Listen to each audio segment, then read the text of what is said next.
नमस्कार, मुद्दा देख रहे हैं आप और मैं हूं आपके साथ ज्योति सांगवान। हरियाणा में जनवरी के महीने में निकाय चुनाव होने वाले हैं। ऐसे में निकाय चुनाव से पहले कुछ नगर निगमों में मेयर पद के लिए आरक्षण तय कर दिया गया है, जिनमें गुरुग्राम, फरीदाबाद, रोहतक और यमुनानगर शामिल हैं। ऐसे में निकाय चुनाव की सरगर्मियां और तैयारियां और ज्यादा तेज हो गई हैं, लेकिन पार्टियों की निकाय चुनाव को लेकर तैयारी कैसी है, इसे लेकर चर्चा होगी। एक रिपोर्ट आपको दिखाते हैं।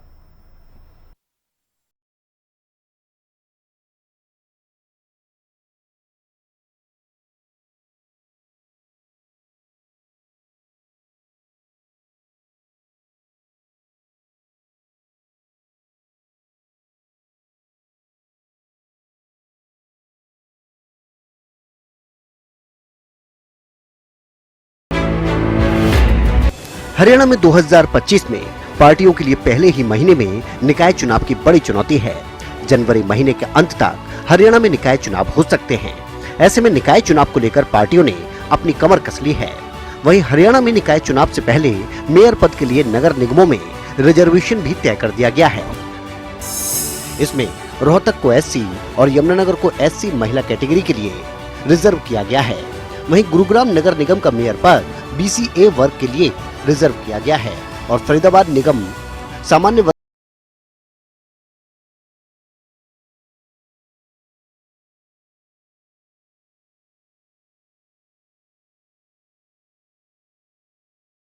और मानेसर शामिल है। हरियाणा में 8 नगर निगम में चुनाव होने हैं, जिनमें फरीदाबाद के 46 वार्ड, गुरुग्राम के 36 वार्ड, पानीपत के 26 वार्ड, रोहतक और यमुनानगर के 22 वार्ड शामिल हैं और साथ ही मानेसर, करनाल और हिसार के 20 वार्डों में चुनाव होंगे। वहीं बताया जा रहा है कि फरीदाबाद में 2 चरणों में चुनाव कराए जा सकते हैं। पहले चरण में गुरुग्राम, मानेसर और फरीदाबाद नगर निगम के चुनाव हो सकते हैं। इसको लेकर चुनाव आयोग ने तैयारियां भी शुरू कर दी हैं। वहीं राजनीतिक पार्टियों की तैयारियां भी जोरों पर है। शहर की सरकार बनाने के लिए बीजेपी का पिछले 1 महीने से मंथन चल रहा है। भारतीय जनता पार्टी की आज हरियाणा में तीसरी बार डबल इंजन की सरकार है। आज केंद्र में भी सरकार है और प्रदेश में भी सरकार है। आने वाले निकाय चुनाव में भी भारतीय जनता पार्टी के कार्यकर्ता जीत कर आए और ट्रिपल इंजन की सरकार हरियाणा प्रदेश में बने और हरियाणा में 3 गुना गति के साथ विकास के काम हो। हरियाणा प्रदेश से भय, भूख और भ्रष्टाचार को दूर करने का जो संकल्प हमारी सरकार का वो उसको हम पूरा करेंगे। वहीं कांग्रेस भी निकाय चुनाव के लिए पूरी तरह से तैयार होने की बात कह रही है। हालांकि ये बात अलग है कि निकाय चुनाव से पहले कांग्रेस की गुटबाजी कुछ और ही बयां कर रही है। के लिए भी कर रहे हैं, कोशिश कर रहे हैं। हमने जब कमेटी बना करके ऊपर भेजी है अप्रूवल के लिए, जब अप्रूव होकर के आ जाएगी तो उस पर काम सिंबल पे लड़ाई। अभी नगर निगम के लिए पहले ही फैसला हो चुका था सिंबल पे लड़ने का। नगर पार्षद और नगर पालिका उनके लिए अभी फैसला कोई हुआ नहीं, उसके बारे में चर्चा। बीजेपी संगठन की मजबूती और कार्यकर्ताओं के दम पर फिर से चुनावी मैदान में उतरने के लिए तैयार है, लेकिन कांग्रेस में फिर भी वही गुटबाजी की बयार है। ऐसे में अब देखना यह होगा कि 2025 की शुरुआत में शहर में किसकी सरकार बन पाती है। News desk, Haryana news. चलिए, निकाय चुनाव को लेकर चर्चा की शुरुआत करते हैं कुछ खास मेहमानों के साथ। डॉक्टर पंकज बेनीवाल जुड़ गए हैं, प्रवक्ता बीजेपी, सुखबीर तंवर, प्रवक्ता कांग्रेस, इनेलो से प्रवक्ता विजेंद्र रेड्डी हमारे साथ डिबेट में जुड़ गए हैं और राजेंद्र जादू वरिष्ठ पत्रकार भी चर्चा में शामिल हो गए हैं। स्वागत है आप सभी का। शुरुआत पंकज जी आपसे करते हैं। जब से विधानसभा चुनाव हुए हैं, आप लोग एक बार फिर से इलेक्शन बोर्ड पर हैं। अब चूंकि निकाय चुनाव को लेकर सरगर्मियां तेज हो गई हैं, ग्राउंड पर किस तरह का रिस्पॉन्स आप लोगों को मिल रहा है? क्या कहती है शहरी जनता? नमस्कार ज्योति जी, सभी साथियों को नमस्कार, सभी दर्शकों को नमस्कार। देखिए, हरियाणा की जनता का मूड तभी समझ में आ गया था जब 2024 में लोकसभा चुनाव हुए, तब मोदी जी की सरकार बनाई, NDA की सरकार बनाई, भाजपा की सरकार। जब विधानसभा चुनाव हुए तब समझ में आ गया था हरियाणा की जनता का मूड, जब 48 सीटें देकर तीसरी बार लगातार भारतीय जनता पार्टी की सरकार को हरियाणा में रिपीट किया।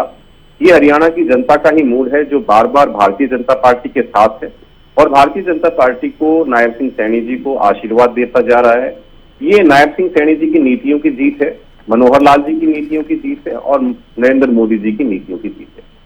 भारतीय जनता पार्टी ने बीते 10 वर्षों में कार्य किए, उन कार्यों में हरियाणा की जनता ने बार बार नायब सिंह सैनी जी को कहे या मनोहर लाल जी को पहले 2 बार कहें, बार बार मौका दिया है कि आप ही हमारी लिए अच्छे जन सेवक के रूप में जो काम कर रही है वो आप लोग कर रहे हैं, भारतीय जनता पार्टी की सरकार कर रही है। अब आपने बात किया कि जो एक छोटे निकाय के चुनाव है, छोटी सरकार जिसको कहा जाता है, उसके अब चुनाव है। तो भारतीय जनता पार्टी ने जैसे ही चुनाव भारतीय जनता पार्टी को जिताया था, नायब सिंह सैनी जी को मुख्यमंत्री हरियाणा की जनता ने बनाया, उसके बाद से हम घर नहीं बैठे, हम खाली नहीं बैठे, हमने सदस्यता अभियान चालू किया और भारतीय जनता पार्टी अभी तक 40 लाख से ज्यादा नए सदस्य और जोड़ चुकी है। तो बाकी पार्टियों से हमारी कार्यशैली बहुत अलग है, बहुत डिफरेंट है। हम जीतने के बाद भी कुमार में नहीं रहते हैं, अपने काम पर फोकस रखते हैं और हमने अपने नए सदस्यता अभियान में हरियाणा की जनता से संवाद किया और हरियाणा की जनता को समझाने की कोशिश की, जो हमसे नाराज थे या जिनसे हमें वोट नहीं प्राप्त हुए, उनको हमने समझाया और वो नए सदस्य और 40 लाख भारतीय जनता पार्टी ने अपने साथ जोड़े हैं। तो हमारा जो संगठन है वो और बहुत ज्यादा मजबूत हो गया है हरियाणा के अंदर। तो हमें किसी भी तरीके से ये सोचने की या हमें परेशान होने की आवश्यकता नहीं है कि हरियाणा की जनता भारतीय जनता पार्टी के साथ नहीं है। तो भारतीय जनता पार्टी के साथ हरियाणा की जनता है। और जो नायब सिंह सैनी जी के जो कार्यक्रम है, अभी आप देखेंगे धन्यवादी दौरा चल रहा है। धन्यवादी दौरे में भी वहां की जनता को सौगात दे रहे हैं। जो कार्य वहां पूरे हो चुके हैं उनका शिलान्यास कर रहे हैं, जो कार्य होने हैं उनका फीता काट रहे हैं और कार्यों को आगे बढ़ा रहे हैं। अलग अलग जगह से कुंडली की बातें, कहीं की बात, जहां भी वो जा रहे हैं सब जगह वहां उन लोगों को सौगात देते जा रहे हैं कि और ये विकास कार्य आपकी विधानसभा के अंदर और होंगे। तो ये जो विकास की जो राह है, जो नॉन स्टॉप हरियाणा की थीम है, जिसको भारतीय जनता पार्टी के साथ हरियाणा की जनता मिलकर चला रही है, तो अब हरियाणा रुकेगा नहीं, बार बार कमल खिलता जाएगा। हमें हरियाणा की जनता पर पूरा भरोसा है कि जो छोटी सरकार जिसको नाम दिया जा रहा है, जो ट्रिपल इंजन जिसको हम नाम दे रहे हैं कि पहले डबल इंजन की सरकार थी लोकसभा में, विधानसभा में, अब जो ट्रिपल इंजन है वो भी लग जाएगा। तो हरियाणा तीन गुना की रफ्तार से और विकास करेगा। जो मोदी जी का सपना है कि विकसित भारत होना चाहिए, उसमें विकसित हरियाणा भी होगा। और विकसित हरियाणा विधानसभा में जो नायब सिंह सैनी जी मुख्यमंत्री बने और जो छोटी सरकार में हमारे मेयर बनेंगे, इन सबका सामंजस्य आपको देखने को मिलेगा। और हरियाणा कैसे प्रगति करेगा वो हम सब आने वाले समय में देखेंगे।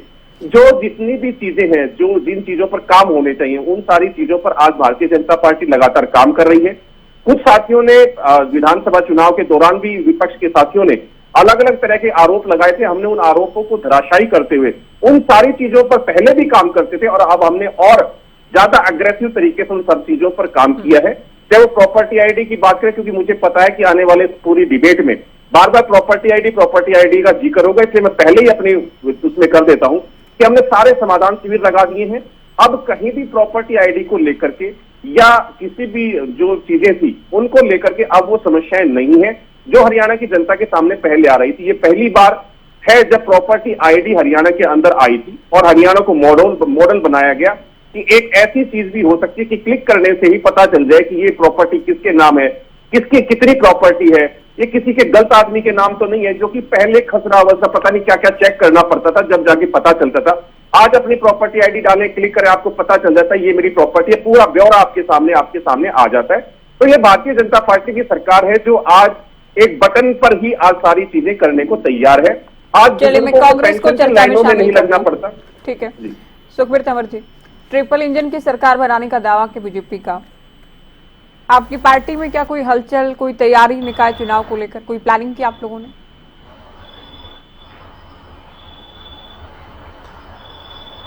ज्योति जी आपको नमस्कार, आपके दर्शकों को नमस्कार, सभी जो प्रवक्ता साथी उन सभी को नमस्कार। देखिए, जिस प्रकार से शहरी निकाय के चुनाव में 2 से 3 वर्ष की देरी हुई और जिससे जो शहरियों को सुविधाएं मिलनी चाहिए थी वो नहीं मिली, फिर भी चाहे न्यायालय के आदेश पे ही, हालांकि अभी चुनाव घोषित नहीं हुए और जिस प्रकार से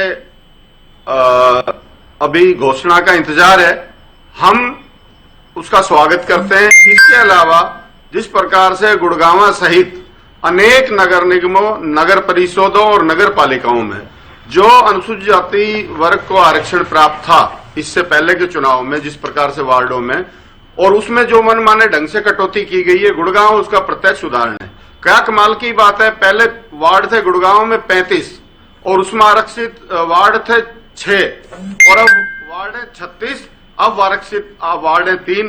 इससे बड़ा कुठाराघात अनुसूचित वर्ग पे जो बाबा साहब द्वारा प्रदत्त आरक्षण है और उसमें जो कुठाराघात किया गया है, निश्चित तौर पे ये संविधान और लोकतंत्र पे भारतीय जनता पार्टी का हमला है।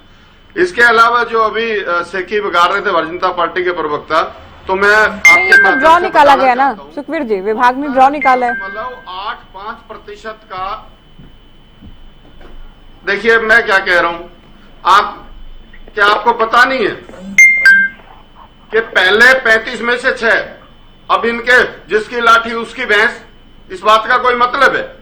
1.5 साल 2 साल से लगातार प्रदर्शन चल रहे हैं इनके खिलाफ, गलत डरा है। ज्यादा होना चाहिए, कम होना चाहिए 36 वार्डों में, आप बता दें। खैर मात्र 0.85% का अंतर है पूरे हरियाणा में जो भारतीय जनता पार्टी और भारतीय राष्ट्रीय कांग्रेस का है। हम 39.09 पे हैं और ये 39.94 पे हैं।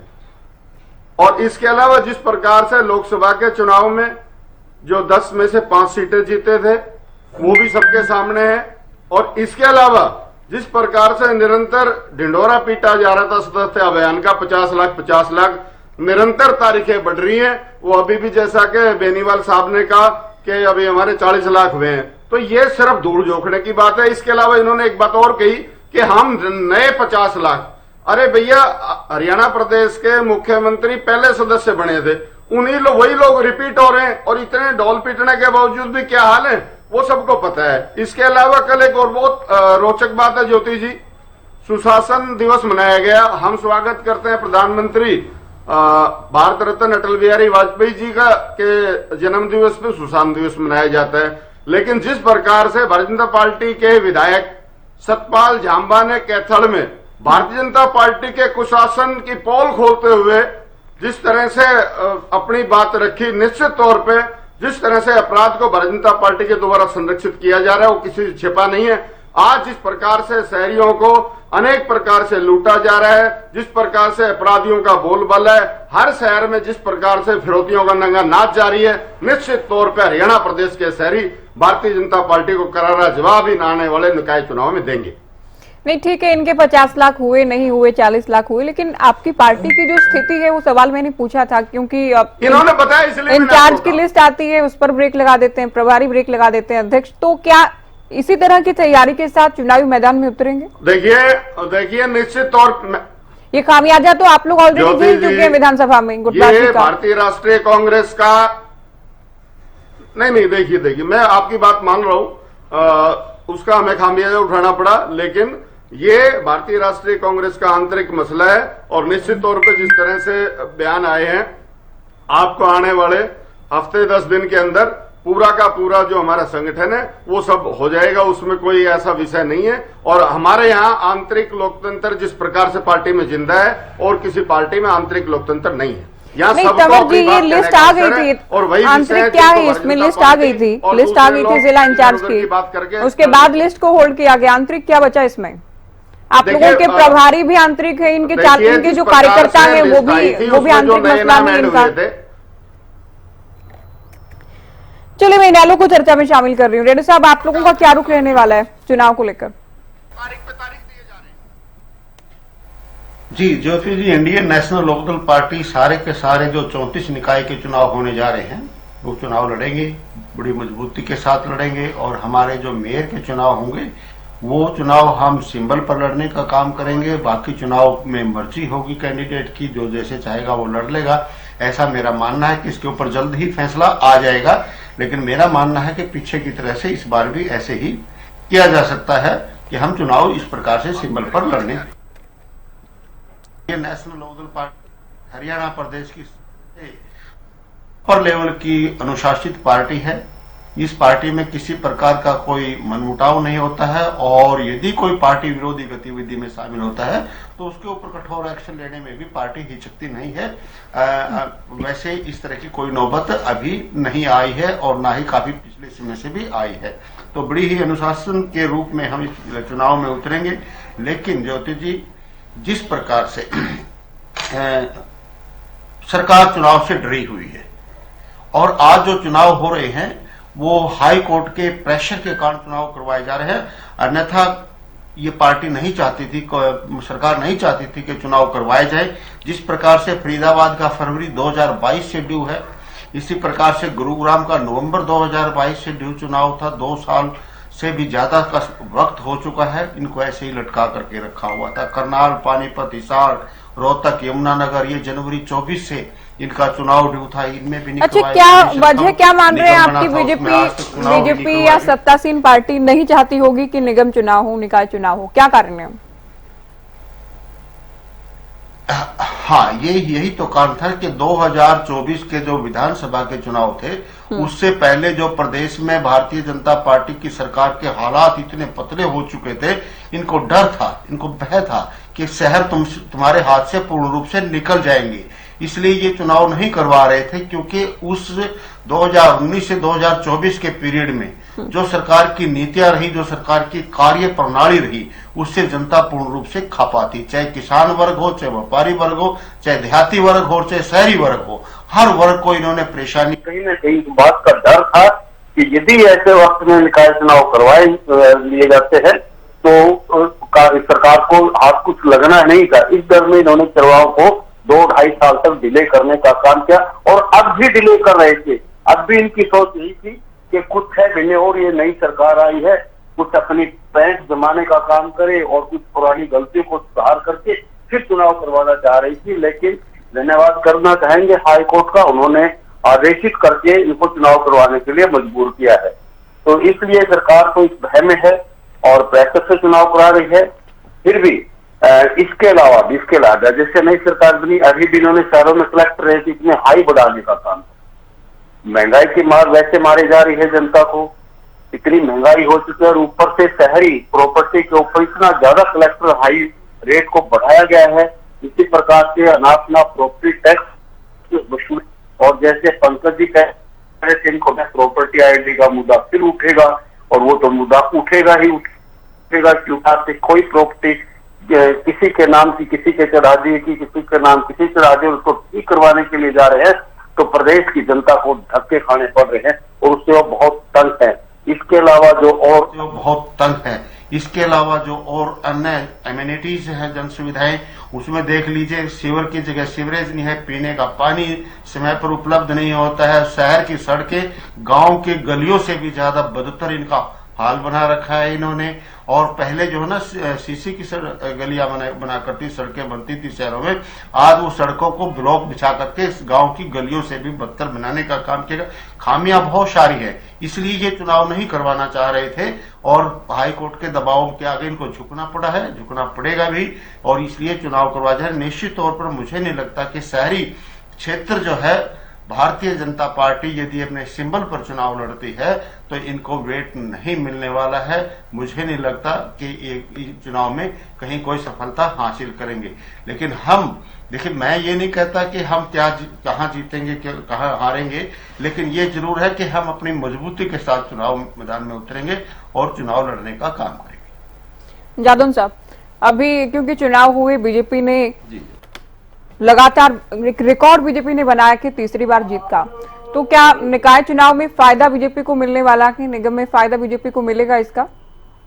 और शहरी वोट में अगर हम बात करते हैं, शहरी वोटर्स के बीच बीजेपी मजबूत वैसे भी मानी जाती है। हाँ देखिए, बीजेपी तो हमेशा शहरी पार्टी मानी जाती रही कि शहरी लोगों से ज्यादा जुड़ाव रहा है, शहरी लोग ज्यादा बीजेपी का समर्थन करते हैं और ग्रामीण क्षेत्रों में दूसरे क्षेत्रीय दल या कांग्रेस जैसी पार्टियों का प्रभाव रहा है, यही देखा जाता रहा है। लेकिन अब देखिए कि सरकार ने चुनाव में तो काफी विलंब कर दिया। मानेसर का तो नगर निगम 2020 में बन गया था, तब से लेके अब तक चुनाव नहीं हुए, पहली बार भी चुनाव नहीं हुए निगम बनने के बाद।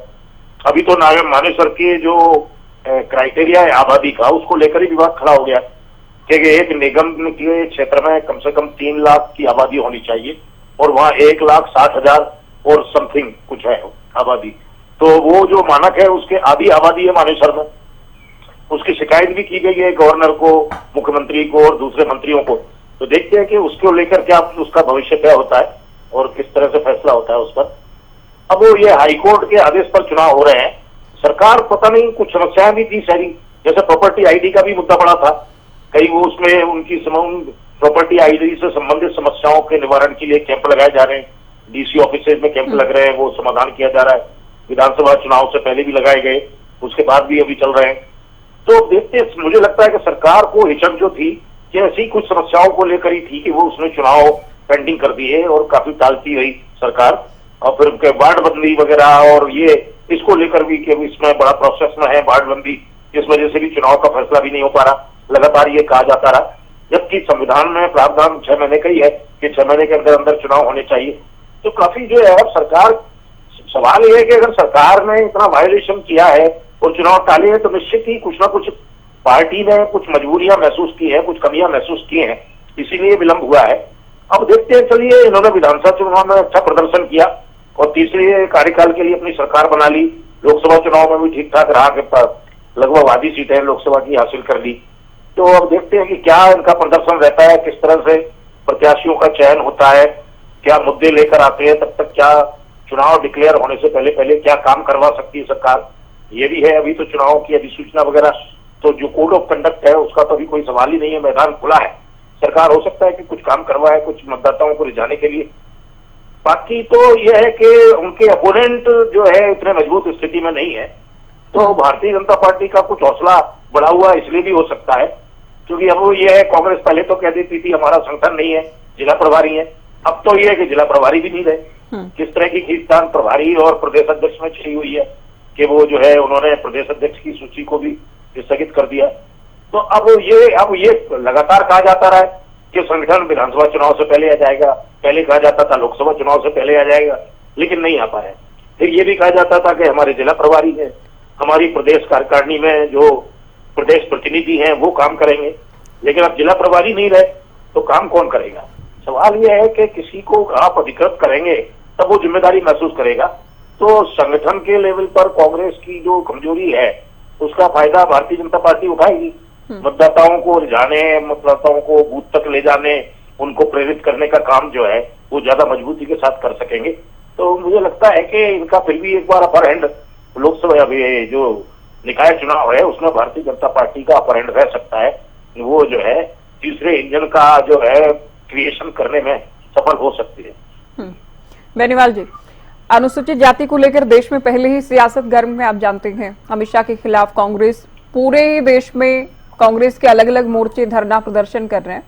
अब डिबेट में तंवर जी ये कह रहे हैं कि अनुसूचित जाति का प्रतिनिधित्व, आरक्षण आप लोगों ने कम किया है निकाय चुनाव को लेकर। मेरे ख्याल से आज जो लिस्ट आई है वो शायद तंवर साहब ने नहीं देखी कि रोहतक को भी अनुसूचित जाति में लिया गया, यमुनानगर को भी अनुसूचित फीमेल में लिया गया, महिला में लिया गया है, और तमाम जो जितने भी नगर परिषद है, केवल मेयर की बात नहीं कर रहे, केवल मेयर की बात नहीं कर रहे, अनुसूचित जाति को सबको जितना मिलना चाहिए सबको उतना अधिकार मिल रहा है। तंवर साहब जो है बातें कर रहे हैं वो निराधार बातें हैं, सत्य नहीं, साहब झूठ मत बोलिए, अरे झूठ मत बोलिए, सच्चाई ये है 35 में से 6 थे और 26 में से 3 है। आपको नहीं पता इस बात का? नहीं, अनुसूचित जाति को जितना मान सम्मान भारतीय जनता पार्टी ने दिया है, सच्चाई स्वीकार कीजिए, झूठ मत बोलिए, झूठ बोलने से काम नहीं चलेगा। तंवर साहब को झूठ नहीं, जितना मान झूठ मत बोलिए, को संविधान झूठ मत बोलिए, आरक्षण वो तो रोटेटरी है, भारतीय जनता पार्टी ने दिया है, वो बात नहीं है। वार्डों में सभी जिलों में मैं आंकड़े भेज दूंगा आपको। नहीं, उसने कभी भी नहीं दिया। अरे अंबेडकर साहब को, संविधान को ना मानने वाले लोग हैं कांग्रेस के। अरे ये बेकार की बात बंद करो। जो मैंने कुछ ही दिन पहले सवाल उठाए हैं, गुड़गांव में 35 में से 6 और अब 36 में से 3, इसका जवाब दें। साथी बोल नहीं और दूसरे जिलों की भी लिस्ट भेज दूंगा। अरे आपको सिर्फ अंबेडकर जी पर अगर बात करनी है तो अम्बेडकर जी पर बात नहीं, अंबेडकर की तो बात ही नहीं करी मैंने तो आरक्षण जो अम्बेडकर साहब ने दिया उस पर जो आपने उठा रखा उसकी बात करी, अनुसूचित उस पर कोई जवाब नहीं आपके पास। ओबीसी को BCA फिर वही बात कर रहे हो। अरे मैं सीधे आंकड़े बता रहा हूँ, आप कहाँ चले गए? ना झूठ नहीं चलेगा, कांग्रेस ने तो झूठ नहीं चलेगा ही नहीं, कांग्रेस तो कभी उन मापदंडों पे चली ही नहीं। फिर वही बात कर रहे हो। अरे मैं सीधे आंकड़े बता रहा हूँ, क्या झूठ बोलने बैठ गया? भारतीय जनता पार्टी की सरकार झूठ मत बोलिए, बार में झूठ मत बोलिए। ज्योति जी ये नहीं चलेगा, OBC BCA, ज्योति जी ये नहीं पंकज जी ये केवल गुड़गांव का पूछ रहे हैं, अलग अलग वार्ड्स का ये पूछ रहे हैं कि पहले 35 में से 6 पूरे हरियाणा में 36 में से 3। फिलहाल मेरे पास नहीं है,